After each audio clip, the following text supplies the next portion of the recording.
Hey everybody, welcome to Destiny Has No Secrets. My name is Doug, and this is my co-host. Ginger Jesus.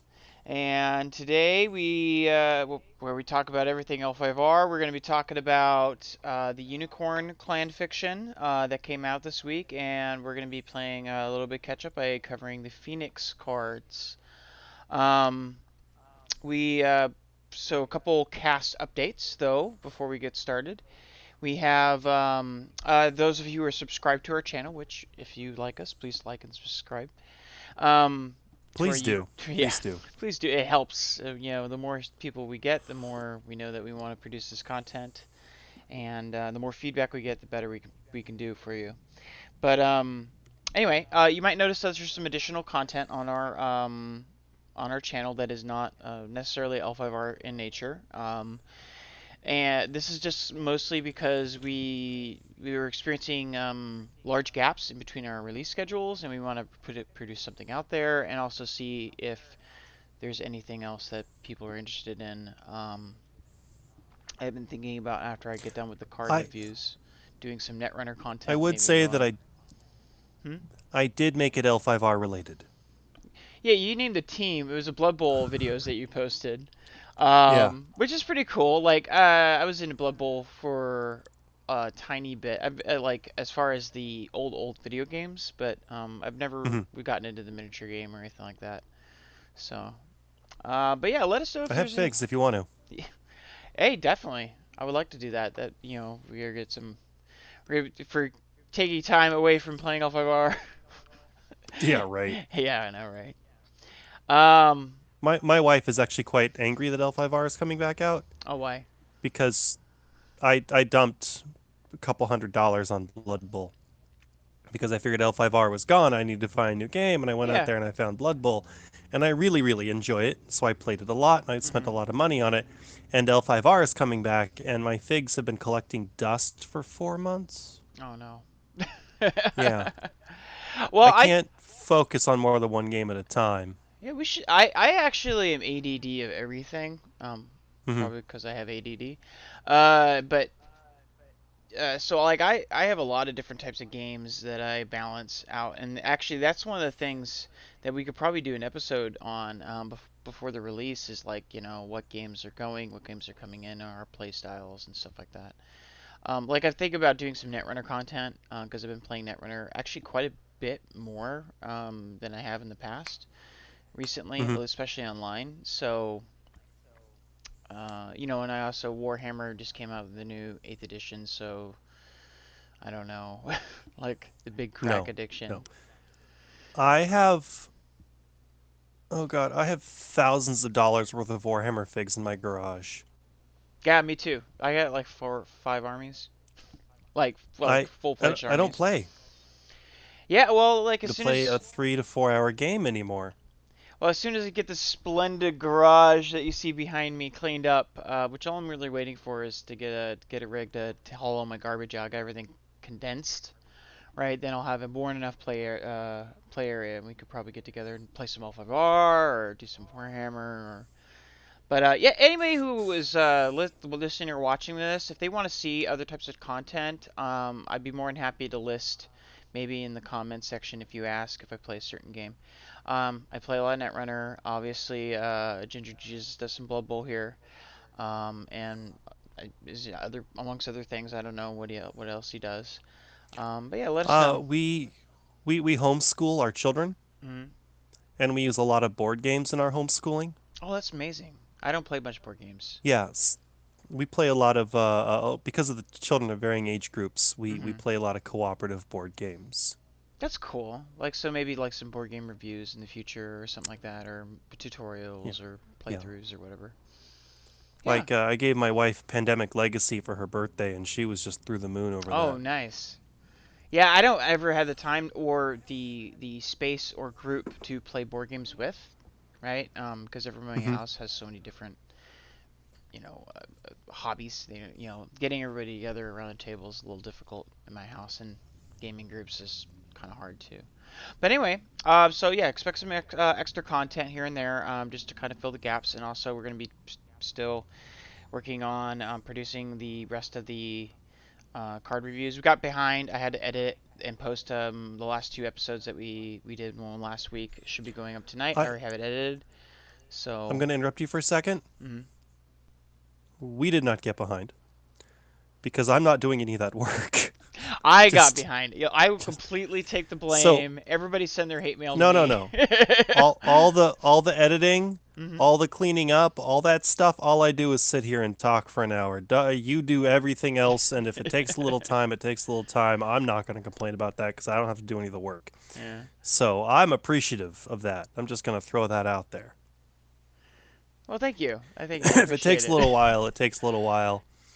I'm Yeah. hoping our fans, 33 of you who've subscribed so far, will be Like, don't get to yourself. Half of those are at least like those spam bots or whatever, or people from India trying to sell us bad shampoo products. and the Or other half is my family. yeah, and one's the NSA at least, right? Um, okay. So Hey, I'm anyway, going to Gen Con in 2 weeks. I'm taking a panel. I'm going to be sitting in the panel on how they design this game. mhm. Yeah. And based on some of the inflammatory hmm things I've said on here, I am just praying beyond prayer that nobody at that game company watches this I podcast. think they do, and I would hope they do, Oh and no. just know that like your day of reckoning will come. Thanks. No, Thanks. it's okay. I'm Um, gonna get I'm gonna get beat up in the hallway by a I bunch of don't think we're writers. that So we bad. phoned it in, huh? We get a little hard on the fiction sometimes, but I think that's just because of Yeah. like we're critical about fiction, the fiction for the game, and Well, I I think mean, you know, the um, the fic the yeah, well, the fiction is the window into the game. mhm. If Yeah, I'm going to sell this card game to somebody, I'm going to sell the story. mhm, I'm going to sell the fan interaction, mhm, and then last I'm going to sell the actual game yeah.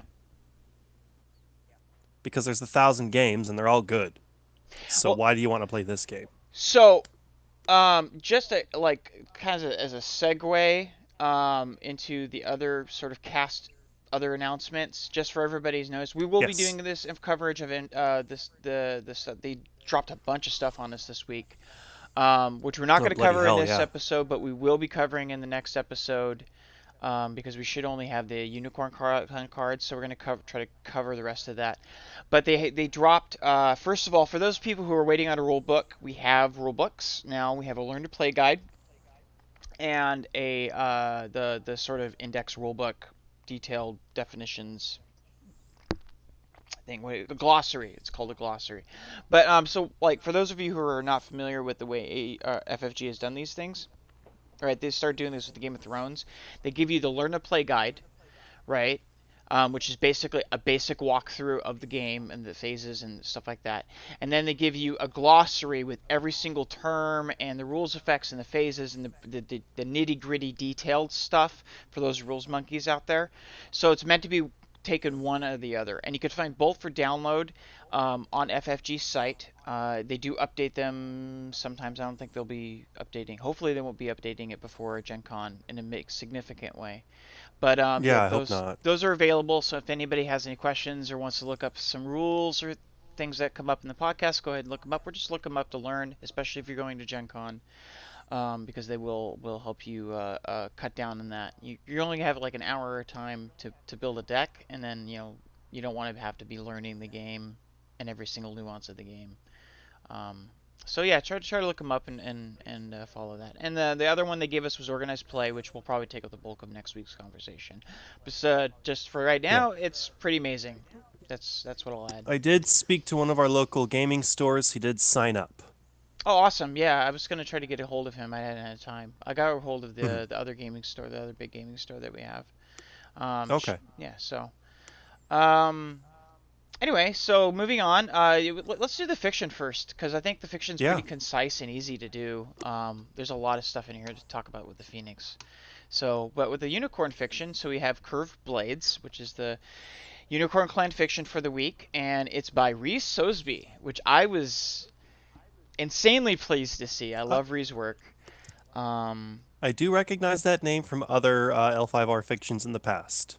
yes. For those of you who don't know, this author was once the storyline, the person who headed the storyline during the Hidden Emperor period, I believe was the time. Um, and she had a lot of involvement with L5R during that time, obviously, as the storyline, the head storyline person, and I think I afterwards think even that's too. actually I think that's actually my least favorite storyline. Yeah, I liked a lot of the fictions during that time. I didn't like the overall story arcs, but that was because of decisions people made. Yeah. Um, anyway, so yeah, it's like Reese Sosby. So it seems like they're like just like with Ladderoot, who is apparently the guy who's in control of the game when the game got sold to FFG.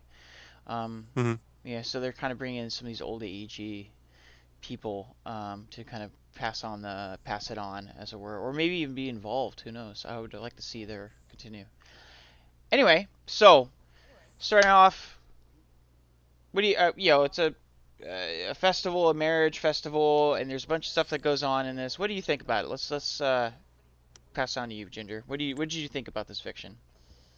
I liked it.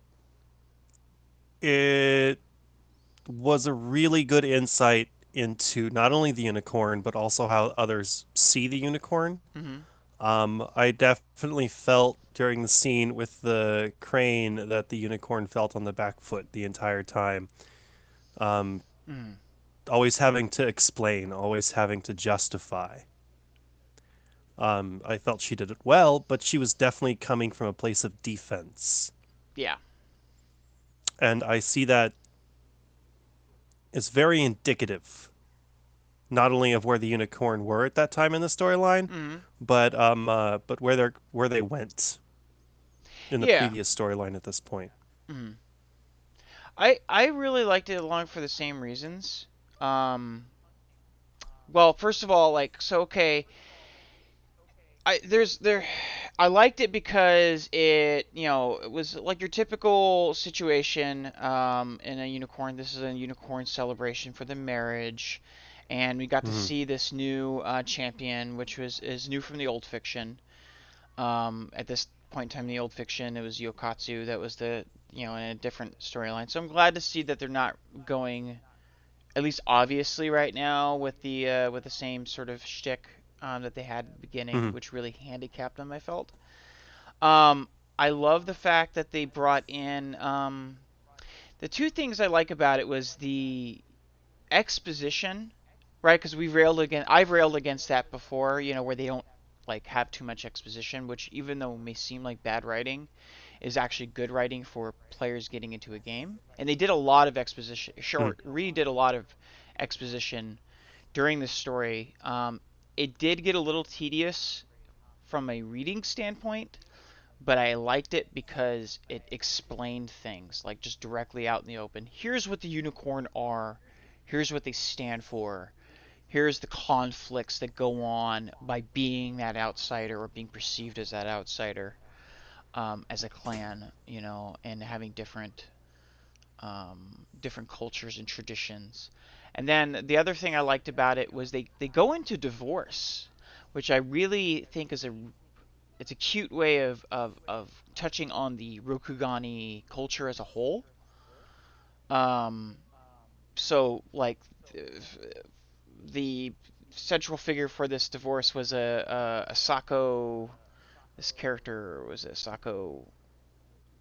I can't remember her name. Yeah, I read it Tuesday quickly. Yeah, I think it was a Sako Kari or something like that. Anyway, so it's a Phoenix Clan woman who was originally married to an Ikoma, right? And she had been divorced because Shinji Walt Tabs um, made an agreement with with the Lion Clan to seal a peace deal, and part of that agreement was marriage. But that was part of the agreement that came along because of the traditions of the Lion, I think the Akoma in specific, but the Lion Clan was to marry to seal the deal, to seal the pact, right?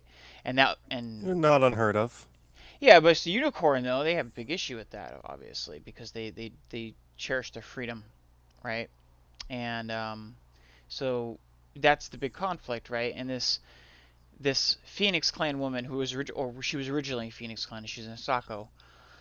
Um, she was divorced from this Ikoma who was chosen to marry. Shinju Altab, right? And like I really think it's really cool because it shows like a couple different things. One, it shows the burdens of tradition and culture upon the family unit. You know, like what's expected of you in a like marriage is a very critical part of the Lion Clan's culture, and going so far as to seal the peace pacts by using marriage, like much like feudal Japan or even feudal Europe. Yeah. Um, I think that's really interesting, but also the conflict of Bushido versus like love, because the Sasako obviously loved the Saikoma, and so she wanted to commit seppuku to the point where she was going to commit seppuku at Shinjo Altab's wedding ceremony, or this big celebration that she has to dishonor her, to smear her name, as it were, in protest. So I think it's just really interesting. There's a lot of aspects to this, the fact that she brought in divorce in this way, um, especially with the character and how she reacted, because she's very pragmatic. Whereas you have Atako Komoko, obviously the big name drop from the last storyline. She's all Yeah. brash and stuff, right? She's like, Hey, no, I love her. freedom. She like I kind of wish I played Unicorn just so I could play her more often. I liked the fact they made her the way they made her. I don't know if that's the way she. I don't remember too much from her from the original old school storyline, but she's Yeah, interesting. she was always pretty brash, very militaristic. I mean, she refused to take a husband because war was her husband. Oh wow. Yeah. Yeah, I remember. The only thing I Like remember from Otoko Komoko was she had some sort of love affair with or like love interest with the Matsu Akatoge. So yeah, but she refused to marry because she was a battle maiden and she didn't want to shirk her duty because of a man, or she didn't want to become a wife. yeah. Um, which makes complete sense for that family. Hmm.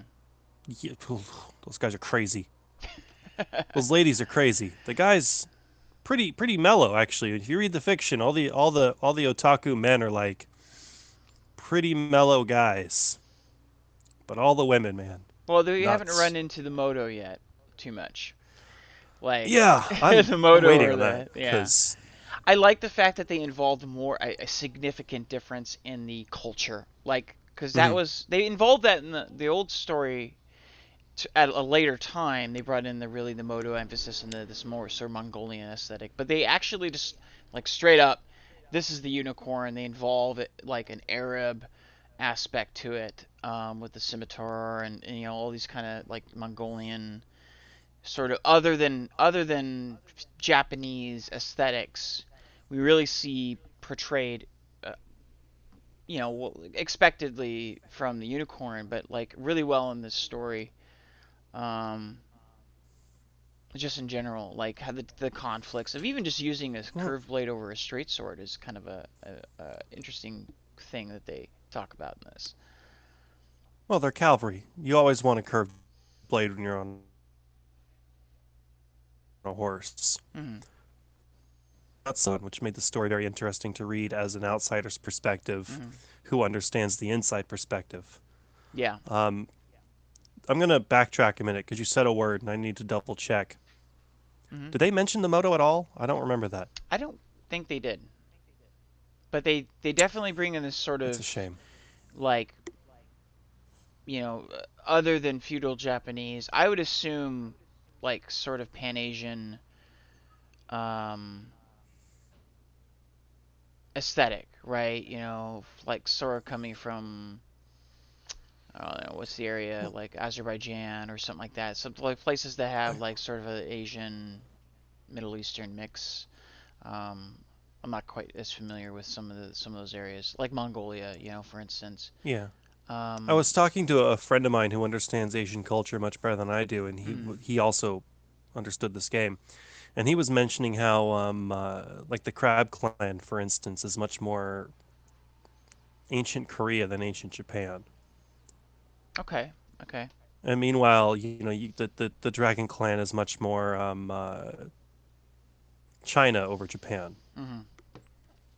The nuances are there, and Yeah. one of the reasons I really like the unicorn near the middle to the end of the last story is because you got Mongolia as opposed to Japan. It was a much more it encompassed more of Asia the way they did it. Yeah. I'm kind of waiting to see what happens now because when we first had the Unicorn Clan to begin with, everybody tried to compare them to Europe Yeah. Oh, because they okay. traveled the world. Yeah. They found all these things. They found the Rokugani analog to Europe. They traveled there. They learned from them. They came back after traveling all over the Hmm. place. But I really would like to see them retake that pseudo Mongolian mantle. I really Yeah. feel like they found a place there because when you look at the ancient Mongolians, they were cavalry, they were Hmm. horse warriors, they were archers, they used the curved blades, they traveled all over the world. The Genghis Khan went all the way as Venice. I mean, for this clan with that Asian culture, Hmm. I want to see that again, That big as warlord type opposed of. to as opposed to what we got at the beginning Hmm. of the storyline last time. Yeah. I think it would be cool. They're not handicapped, or at least apparently they're not handicapped by the Kolat at the beginning, so We that'll be hope. good. We hope. Um, I mean, we didn't find out about that until what 2 years into the game. well, they haven't really laid the seeds for any clan to be significantly. I mean, like with the possible exception of the Scorpion, of any clan to really be super tanked, right? Because I think that's a pretty apparent thing that those are bad storyline ramifications that players didn't really have any say into, let alone like it just kind of crapped on the entire clan as per se. So I'm really interested to see where they go with the how they conflict because I mean they might be starting a war with the lion here soon, right? Depends on the because well Kota Totori is the champion now, so I mean that remains to be seen whether or not they'll fight or not. But yeah, it's pretty interesting. Like that she's just like, no, they gotta respect us because we're different. We're doing our clan role, right? We are here to be different and unique, Mm-hmm. and we do not obey necessarily every little tradition just because you think we should. Well, That also brings her contention with the Empire too, like the Emperor or Empress if there is ever one. yeah, their clan role is not very fitting to the rest of the Yeah, empire. that was their clan role we probably want causes. we want you to go out there and explore the world and come back with new stuff. And they come back with new stuff and everybody says, "Well, we didn't mean it. Yeah, I know. It's like really, come We on, guys. we we wanted you to come back and tell us how awesome we were. Yeah. How dare other cultures have anything better than us? What Yeah. is wrong with you?" Now, I want you to go out there again Mhm. and come back when you've figured it out. Yeah. I also think it's pretty interesting. I really hope they explore the potential of using this as a gateway without actually involving it of the outer world, what's outside the world. I know that we're going to keep it insular. We both kind of want to keep it, rotating around the seven clans and stuff like that for a while, and they're conflicting, milk all the potential opportunity that was missed in the last storyline with this period of time. But I think there's something to be said about using the unicorn as a representation. It's like, oh, this is what's going. This is where they learned this, and giving us some sort of explanation about what's going on Yeah. outside the world. I I do want to see the Naga return, though. Oh yeah, dude. Like if there's one faction I Yeah. want to see return even more, like even more in the Shadowlands. Like The I don't even know if Shadowlands gonna be a faction, but Naga need to return. hoping I'm hoping the Naga return Hmm. and I'm hoping the Nezumi return I can do less with and the build a Ratlings. Nezumi deck. I hate Ratlings. I Fuck don't Ratlings. care. I know, like I'm I just don't pissing care on. what you think. All right, every Ratling No, player out there, like seriously, get over it. Like get over it. no. They're second class This from the guy who non-humans. plays Lion. All right, the original like non-human OG other than Shadowlands faction was the Naga. and they got Oh yeah. screwed. And then everybody was like, "Oh, let's just play Ratling." It's like, no, screw Ratlings. They're dumb. I'm tired of rat people in games. Like, really, what's the obsession? They're rats. They're Do you know why disgusting. I liked the Do you know why I liked the Ratlings in Rokugan as opposed to everything else I've ever seen a rat creature in? Yeah. They weren't evil. Yeah, yeah, that's true. They weren't deceptive as in other games where they have rat things, right? But They weren't like I play Warhammer, I play Blood Bowl. The rats are evil. In every game I've ever played, the rats are evil. In this game, they were society. I just feel like You had clans that were not good and you had clans that were not bad, but there was a spectrum, there was nuance. You could find really good moral Nezumi, and it mhm. wasn't hard to find them. I just feel like It they was a were very a it was a nice change of pace. yeah, I can see how they're I don't know. I disagree with that. I don't think they were a nice change of pace. I think they were comic relief. You're Like wrong. that's what they were. They were like goblins in most fantasy games. They're just there to be stupid, and everybody thinks, "Oh, hey, that's funny," you know. Like whereas the Naga had But a really cool concept behind them. They weren't comic relief, you know. And I think people treated Ratlings like that. Every card you that I see ever remember seeing, other than the ones that like where they die, like you is see pretty that much like that. I read Way of the Ratling, Yeah, I'm sure you did. and after reading Way of the Ratling and then looking at their cards again, I realized that their society is incredibly nuanced and incredibly vivid, and I really want to see them kind of take that and create something beautiful with it All right. because there's a lot there.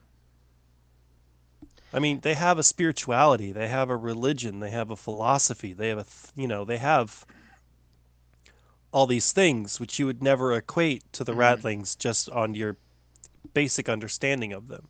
yeah.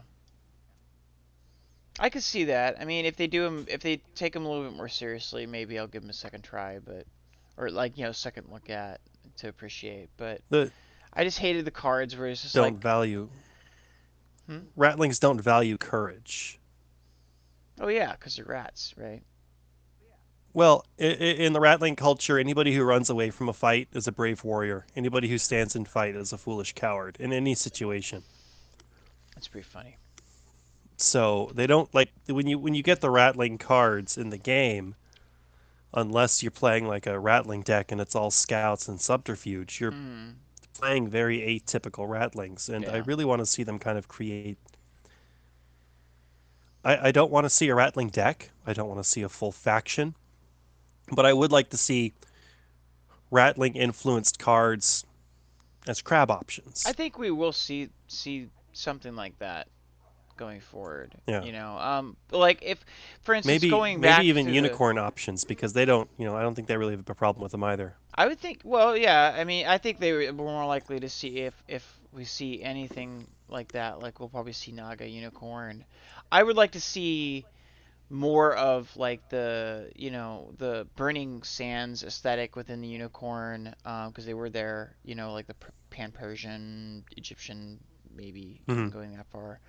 Um, maybe even like something acknowledge. I want them to acknowledge the existence of the Yodotai. I think out of all the other world, or outside Rokugan sort of places, that was the most appealing to me was the Yodotai, which are the Spartans. For those people who don't know, they're like Spartan Roman type Yeah. type thing.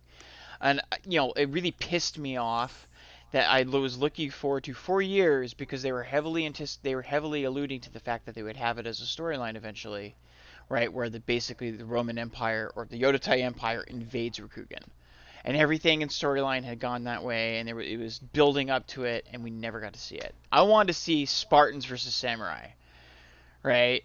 And that will never happen now because now we have to start all the way back at the beginning, and I'm gonna be 50 before the storyline happens.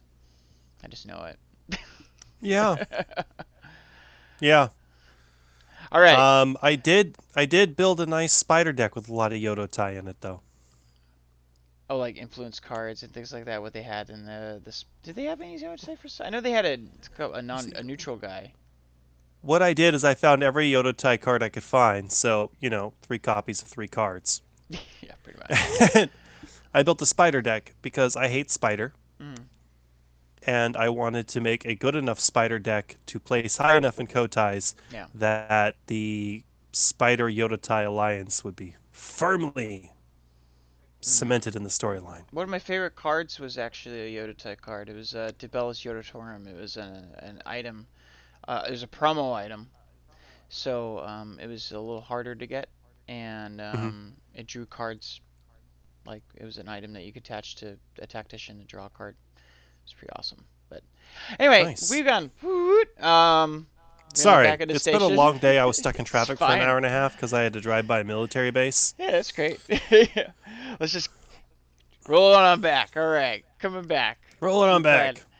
back. So we like the story. There's not really much this more to say other than that. I think it's one of the better fictions. I have to place it probably. The Dragon's still my favorite. I can't help it. I think it's That's fine. only because of the exposition. Um, but the ending, the last line of the storyline was really cool. So I think it's like number two.